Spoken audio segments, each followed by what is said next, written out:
Hello student. So welcome back to the prepare MST city channel. और आज का हमारा टॉपिक रहेगा कि let's talk about MST city. MST city के ऊपर हम थोड़ा सा ब्रीफिंग करेंगे कि हमें कितना टाइम मिलता है, कैसे क्वेश्चंस को टैकल करना है, आपका पूरा स्ट्रेटेजी क्या रहेगा। एक छोटे से वीडियो में मैं थोड़ा सा आपको बताने वाला हूँ कि पहले एमएसटी सिटी के मैं ये चीज आशा करता हूँ कि आप लोग इस वीडियो को तभी देख रहे हो जब आपने फॉर्म फिलअप कर दिया है। देखो, फॉर्म फिलअप करने का जो डेट है ना वो 8 जून से 7 जुलाई तक था। 8 जून से 7 जुलाई तक फॉर्म फिलिंग का डेट था। और मैं एक्सपेक्ट करता हूं कि आप लोग अभी तक फॉर्म फिल कर दिए रहोगे। कहां से? 8 जून से लेकर के 7 जुलाई तक आप फॉर्म भर सकते थे। लेकिन अगर आप कोई कारण की वजह से नहीं भर पाए तो आप टेंशन मत लीजिए, आप अभी भी फॉर्म भर सकते हो। लेकिन आपको 500 रुपीज फाइन पे करना पड़ेगा। 500 रुपीज फाइन पे करना पड़ेगा। और आप कब तक भर सकते हो? 15 जुलाई तक। 15 जुलाई तक भर सकते हो आप। 15 जुलाई तक आप फॉर्म भर सकते हो। आपको 500 तक अगर फाइन भरना है तो अगर आपको इंटरेस्ट है भाई फाइन भरने में तो ठीक है, लेकिन अभी आपके पास टाइम है 7 तारीख तक, तो आप तब तक भर दीजिए। तो इसके बाद थोड़ा सा देखते हैं।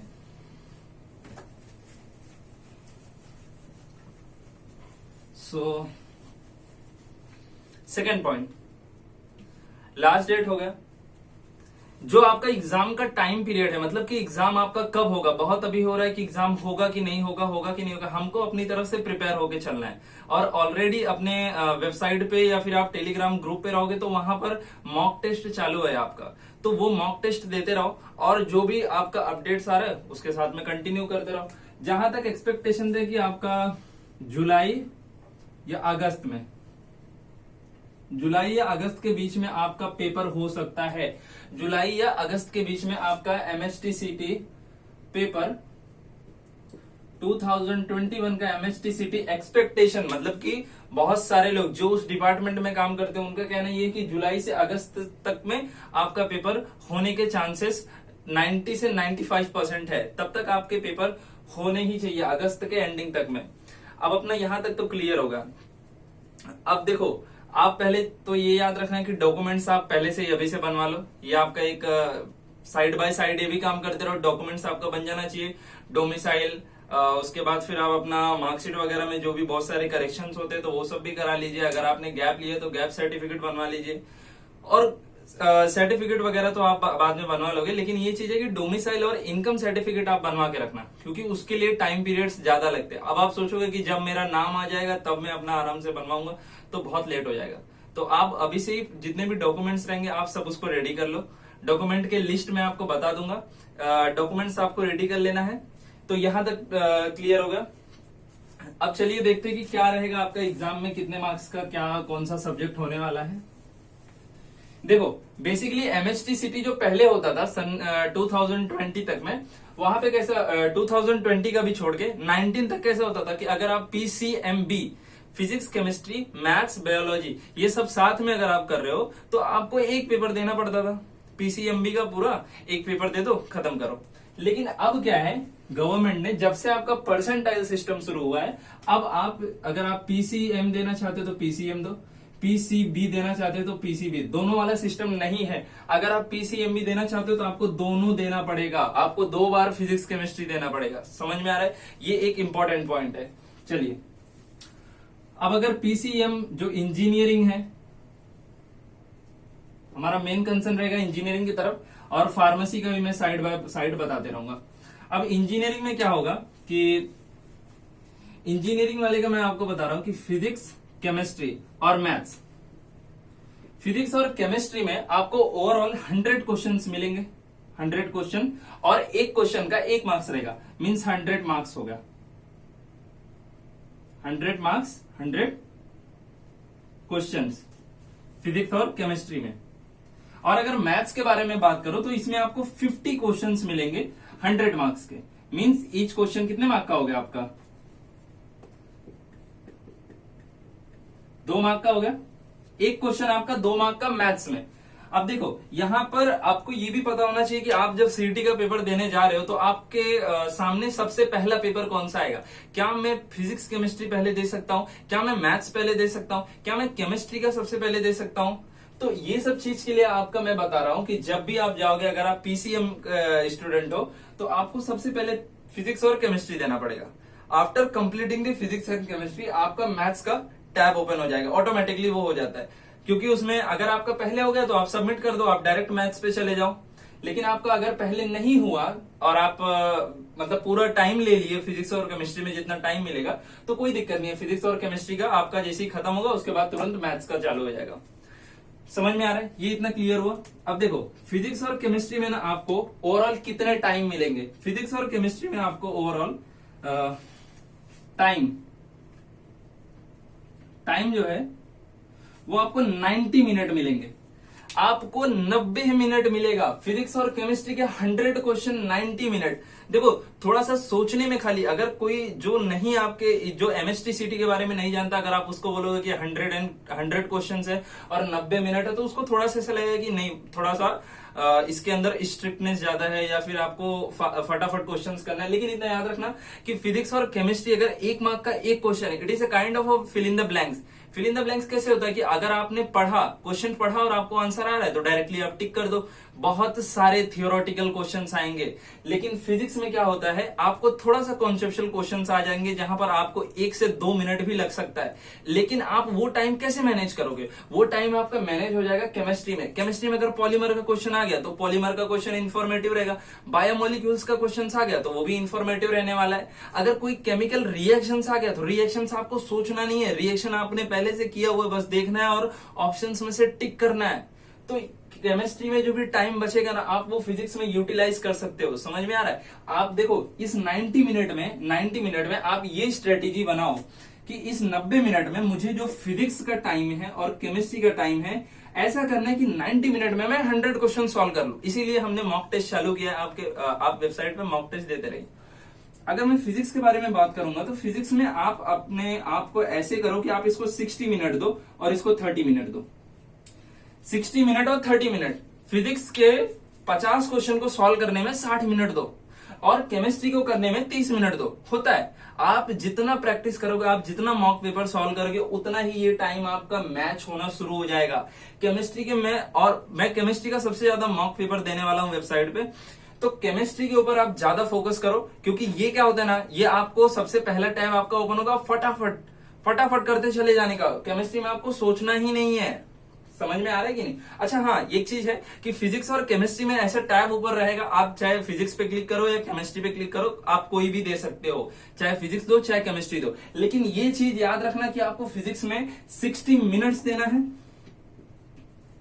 फिजिक्स में आपको 60 मिनट यूटिलाइज करना है आपको अपने 90 मिनट्स में, और केमिस्ट्री में आपको 30 मिनट यूज करना है। समझ में आ रहा है।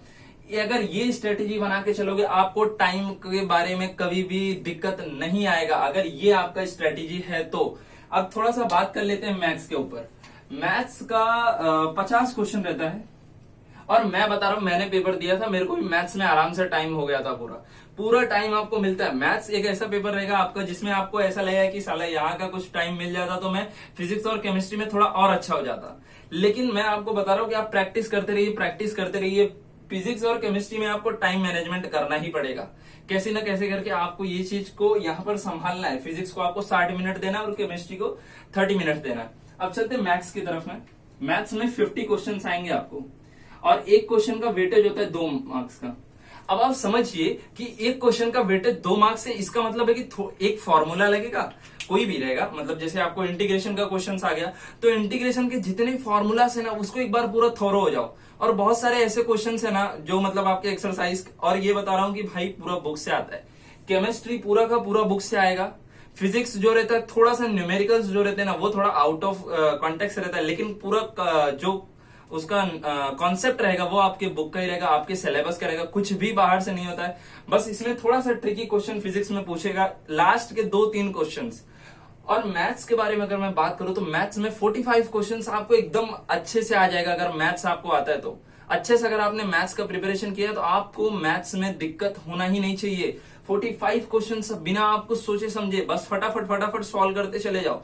दिक्कत आएगा आपको थोड़ा सा 5 क्वेश्चन में। दिक्कत मतलब कैसा, अगर आप थोड़ा सा वीक हो मैथ्स में तो वहां पर 5 क्वेश्चन में आपको सोचना है। अगर आप मैथ्स में एकदम क्लेवर हो और आपका प्रैक्टिस मैथ्स में बहुत ज्यादा है तो मैं बोलता हूं कि आपका मैथ्स भी एकदम फ्लूइड जाने वाला है। तो ये हो गया आपको कैसे मेंटेन करना है। इसमें तो पूरा 90 मिनट मिलता है आराम से सॉल्व करने का। अब सबसे पहले मैथ्स का ना अगर आपका मैं बोल देता हूं कि ये कंप्यूटर स्क्रीन है तो इसके ऊपर तुमको एक बार में एक ही क्वेश्चन मिलेगा, एक बार में एक ही क्वेश्चन मिलता है। तो ये थोड़ा सा साइड इफेक्ट है, क्योंकि अगर आपके पास पूरा क्वेश्चन रहता है आप फटाक से जाओगे लॉजिक के ऊपर। लॉजिक चैप्टर जो है ना, लॉजिक चैप्टर का आपको फटाक से क्वेश्चन आ रहा है, आपने सॉल्व कर दिया। आप लाइंस, प्लेन, 3D ये सब चैप्टर्स में जाओगे फटाफट वो सब सॉल्व कर दोगे। लेकिन अगर आपको यही नहीं पता कि हाँ मेरा क्वेश्चन नंबर 19 जो है वो लॉजिक है, लेकिन आपको पता थोड़ी चल रहा है, आप 1 बाय 1 सॉल्व करते 19 क्वेश्चन पे जाओगे तब पता चलेगा हाँ लॉजिक है। तो थोड़ा यहाँ पे भी आप थोड़ा सा अपना ध्यान रखना। ये रहा थोड़ा सा आपको मैंने बता दिया कैसा है। और यही चीज मैं बायोलॉजी वाले केस में बता देता हूँ। फिजिक्स केमिस्ट्री तो सेम रहेगा, बायोलॉजी का केस जो रहता है ना, बायोलॉजी वाले में क्या रहता है कि ये जो हम यहाँ पर 50 क्वेश्चन, ये मैथ्स का है, ये मैथ्स का है। अगर बायोलॉजी के बारे में बताऊं तो वहां पर 50 क्वेश्चन 50 क्वेश्चन आते हैं। 50 जूलॉजी से आएगा और 50 आपके बॉटनी से आएगा। 50 क्वेश्चन जूलॉजी से और 50 क्वेश्चन बॉटनी से, और कुल मिला जुला के 100 क्वेश्चन हो गया। और ये रहता है 100 मार्क का। समझ में आ रहा है? तो पीसीएम कितने मार्क का टोटल पूरा क्वेश्चन होगा आपका? 200 मार्क का ये रहेगा और पीसी भी 200 मार्क का रहेगा। समझ में आ रहा है कि नहीं? और टाइम मैनेजमेंट, अब आपको मैं थोड़ा बहुत तो बता दिया कि हाँ टाइम मैनेजमेंट ऐसा करना है। अब ये टाइम मैनेजमेंट टोटली डिपेंड करता है आपके ऊपर कि आपने कितना मॉक पेपर सॉल्व किया, आपका क्या टाइम है सॉल्व करने का, आपका क्या नॉलेज है कोई चैप्टर में। देखो सबसे कम टाइम लगता है पॉलीमर के क्वेश्चन को सॉल्व करने में। पॉलीमर का क्वेश्चन एकदम इंफॉर्मेटिव होता है, एकदम इंफॉर्मेटिव। अगर आपने पूरा टेक्स्ट बुक पढ़ा है ना तो आपको पॉलीमर में दिक्कत आना ही नहीं चाहिए। पॉलीमर में दिक्कत नहीं आया तो आप एकदम अच्छे से केमिस्ट्री लेके चले जाओगे। केमिस्ट्री में अभी जैसा पॉलीमर में इसलिए बार बार एग्जांपल ले रहा हूं क्योंकि पॉलीमर एक आपका स्कोरिंग चीज है, स्कोरिंग चैप्टर है, क्योंकि उसके क्वेश्चंस हर बार एक क्वेश्चन आते ही है, कभी कभी 2 भी आ जाते हैं। समझ में आ रहा है? कभी कभी 2 भी आ जाते हैं, तो आप यहां पर थोड़ा ध्यान रखना। समझ में आ रहा है? और मैं आपको ये भी बताऊंगा कि कौन से बुक को आपको रिफर करना है, वो भी बताऊंगा। लेकिन फिलहाल अभी इतना चीज आपको ध्यान दे दो। और जो चीज भी नहीं समझ में आया ना वो मुझसे पूछो, मेरे कमेंट में ड्रॉप आउट कर देना कि आपको जो चीज नहीं समझ में आ रहा है। मैं और जितने भी टीम लोग हैं वो सब लोग मिलकर देखेंगे कि क्या दिक्कतें आ रही है, फिर हम उसके ऊपर वापस से आपको रिजॉल्व कर देंगे आपका प्रॉब्लम। इतना सब समझ में आया टाइम मैनेजमेंट? चलो अच्छा, मैं एक चीज और बताना चाहता हूं कि आपको बुक कौन से रेफर करने हैं। अगर आपको बुक में बता दूं तो देखो आप सबको पता है कि स्टैंडर्ड बुक्स है मार्वल, सब लोग मार्वल रेफर करते हैं। चलो ठीक है, आपने मार्वल कर लिया। अगर आपने मार्वल कर लिया तो अब आप क्या करो? सबसे पहले तो आप अपने गवर्नमेंट टेक्स्ट बुक कंप्लीट करो। पहला स्टेप ये रहेगा बुक्स में। आप फालतू के बुक्स मत सॉल्व करिए कि मैं जेई का बुक सॉल्व करता हूँ फिर महाराष्ट्र सीटी का तो एकदम आराम से निकल जाएगा। नहीं भाई, वो 4 मार्क के 1 क्वेश्चन होते और तुम्हारे 1 मार्क के 1 क्वेश्चन है, जमीन आसमान के फर्क रहेंगे। आप उसमें टाइम ज्यादा लगा सकते हो, इसमें टाइम नहीं लगा सकते हो। तो जेई की तरफ में आप मत जाओ अभी के लिए। अगर आपने माइंड को अपने सेट नहीं किया तो सेट कर लो सबसे पहले कि आपको जेई में जाना है कि आपको महाराष्ट्र सिटी देना है।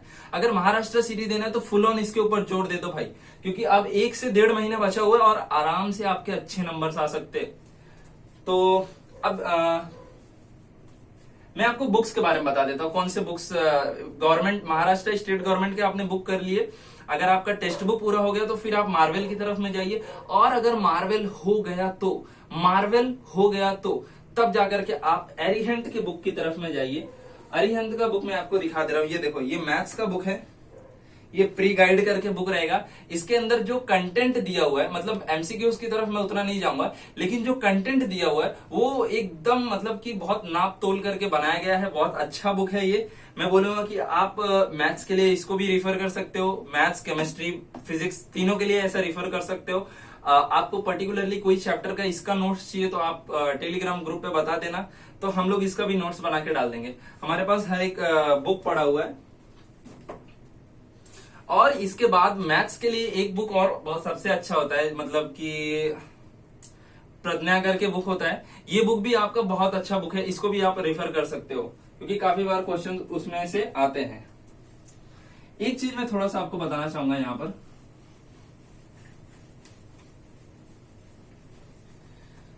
देखो अब आपको मैंने बता तो दिया कि फिजिक्स में जो है और केमिस्ट्री में जो है 50-50 क्वेश्चंस आएंगे और मैथ्स में जो है आपका 50 क्वेश्चंस आएगा। अब जो फिजिक्स में क्वेश्चंस है ना, फिजिक्स के जो क्वेश्चंस हैं वो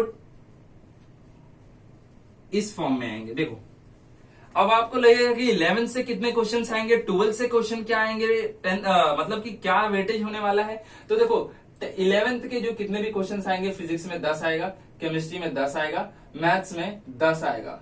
अब यहां पर कितने 40 40 40, ओवरऑल कितने क्वेश्चंस हो गए 50, ओवरऑल 50, ओवरऑल 50, 50 क्वेश्चंस हो गए, 50 मार्क्स, 50 मार्क्स, 100 मार्क्स। ये समझ में आया, ये चीज समझ में आया क्या क्या आपका 11th का कितना वेटेज रहेगा और 12th का कितना वेटेज रहेगा। अब मैं आपको बताता हूं कि अगर आपको अच्छे टॉप 10 कॉलेजेस चाहिए तो आपका क्या स्ट्रेटेजी होना चाहिए। देखो सबसे पहले अगर आपने पूरा अभी कर लिया है तब तो आपको कोई सोचना नहीं, बस आप प्रैक्टिस करते चले जाओ, किसी की बात मत सुनो। अगर आपका सब पढ़ के हो गया तो खाली प्रैक्टिस करते चले जाओ। अगर नहीं हुआ है तो मैं बोलूंगा कि आप 10th का अभी 11th का पार्ट को छोड़ दीजिए। अगर आपने अभी तक नहीं किया तो 11th के पार्ट को भी थोड़ा सा स्किप करके रखिए और 12th वाले पार्ट को अगर आपने कर लिया तो भी आपके अच्छे खासे स्कोर आएंगे और आपको अच्छा कॉलेज अलॉट हो जाएगा महाराष्ट्र में। समझ में आ रहा है। और TFWS कॉलेज अलॉट होगा, समझ में आ रहा है। देखो TFWS आपको पता होना चाहिए कि 11th और 12th में क्या था। जब आपने 10th से 11th में एडमिशन लिया था तो आपको दो तरीके के एडमिशन के बारे में पता चला था। एक था एडेड, एक था अनएडेड। अनएडेड होता है जैसे प्राइवेट सीट्स होते हैं जिसके लिए आपको पे करना पड़ता है अच्छा खासा अमाउंट, और वही चीज आप TFWS में करोगे ना तो TFWS का अमाउंट बहुत कम है। समझ में आ रहा है कि नहीं, वो गवर्नमेंट अमाउंट होता है। और EBC करके भी एक स्कीम होता है ओपन कैटेगरी वालों के लिए, और जो कैटेगरी से बिलोंग करते हैं, मान लीजिए कि OBC कैटेगरी है उनका, SC ST कैटेगरी, तो वो अपना कैटेगरी वाइज अपना लगा सकते हैं फीस क्राइटेरिया से बचने के लिए, और उनका कट ऑफ भी थोड़ा सा ऊपर नीचे हो जाता है। तो ये इतना क्लियर हुआ। अब देखो अगर आपको एकदम मतलब कि अच्छे मार्क्स लाने हैं, TFWS लेना है, टॉप 10 कॉलेजेस का आपका ड्रीम है कि मैं इस कॉलेज में जाऊं, मैं VJTI में जाऊं, मैं COEP में जाऊं, तो देखो आपको फिजिक्स में अमूमन 40 क्वेश्चंस सॉल्व हो जाने चाहिए और 45 क्वेश्चंस आपके हो जाने चाहिए केमिस्ट्री में। 40 फिजिक्स में, 45 केमिस्ट्री में, कितने हो गए 85 क्वेश्चन हो गया। और मैथ्स में आपका अमूमन 47 क्वेश्चंस होना चाहिए।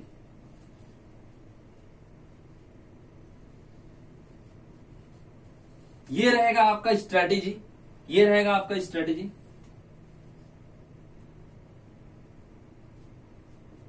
वन 179 मीन्स कि मैं मान के चलता हूं कि अप्रोक्सीमेट आपको 180 का टारगेट रखना है। अगर आप 180 का टारगेट रखते हो, if you are targeting the 180 marks in the Maharashtra CT 2021, मैं आपको गारंटेड करता हूं कि आपको VJTI में भी सीट्स मिलते हैं, VJTI में मिलेंगे, COEP में मिलेंगे। देखो COEP एक ऐसा कॉलेज है जो कि सिर्फ उनको मार्क्स से मतलब नहीं है, क्योंकि मार्क्स इस समय अब तो परसेंटाइल सिस्टम हो गया, मैं वो भी डिस्कस करता हूँ परसेंटाइल कैसे निकालते हैं, क्या है उसका क्राइटेरिया।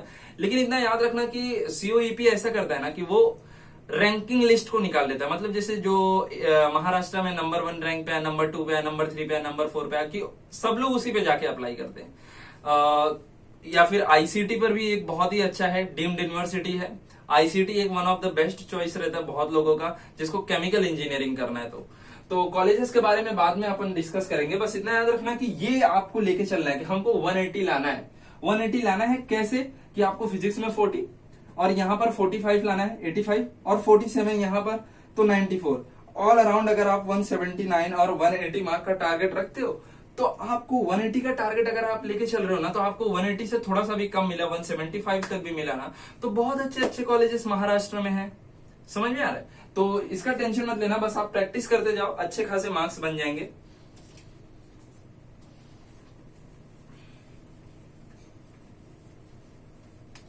तो ये सब क्लियर हुआ। अगर आपको कोई भी डाउट है तो आप मुझे कमेंट सेशन में बता दीजिए कि क्या आपका डाउट है, मैं वो क्लियर करने की कोशिश करूंगा। समझ में आ रहा है।